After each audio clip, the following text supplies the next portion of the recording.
here at this festival, joining those of you who come to lend your support and solidarity to all kinds of social justice causes and to have fun.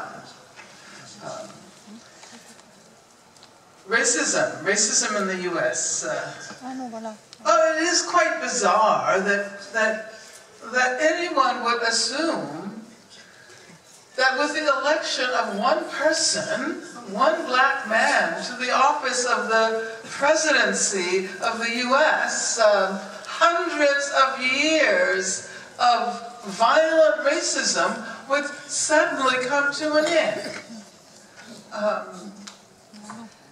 As a matter of fact, during the period immediately following the election of Barack Obama, a black man who was in prison said, "There may be one black man in the White House now, but there's still 1 million black men in the big house, which is the prison." So the unwarranted shooting, the murder of Michael Brown in a small town in Missouri, Ferguson, Missouri, has caused people to reflect once again on the persistence of racism.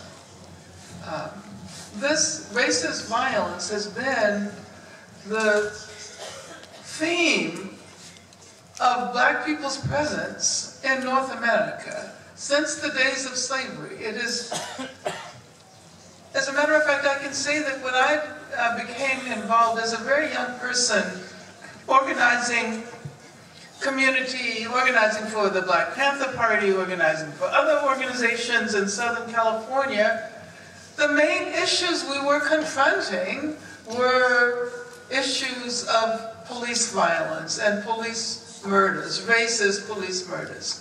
As a matter of fact, it might be important to remember that when the Black Panther Party was founded in 1966, it was primarily a response to the repressive presence of the police in black communities. And that organization was initially called the Black Panther Party for Self-Defense. I think it's important, however, to recognize that this state violence inflicted on people, largely young black men, in the streets of the U.S. occurs within a larger context. It occurs within a context that is at once racist, sexist, and of course exploitative within a larger economic sense. If young black men are shot down in the street, black women continue to be pathologized. And one also has to take into consideration that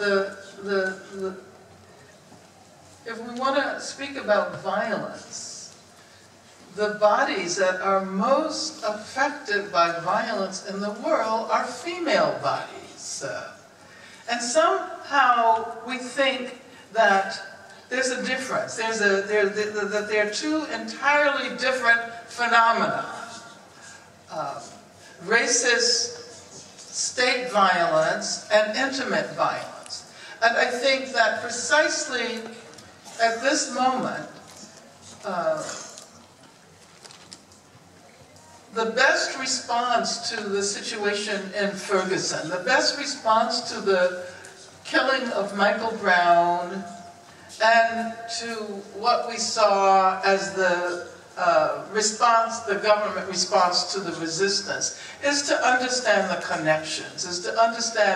connections, between different modes of violence, is to understand the connection between the arming of the police using weaponry and technology that have been developed in the context of the so-called war on terror, so that when people all over the country saw this small local police force in a town that nobody had ever heard of before Michael Brown was killed, what did you see? You saw police who looked like soldiers.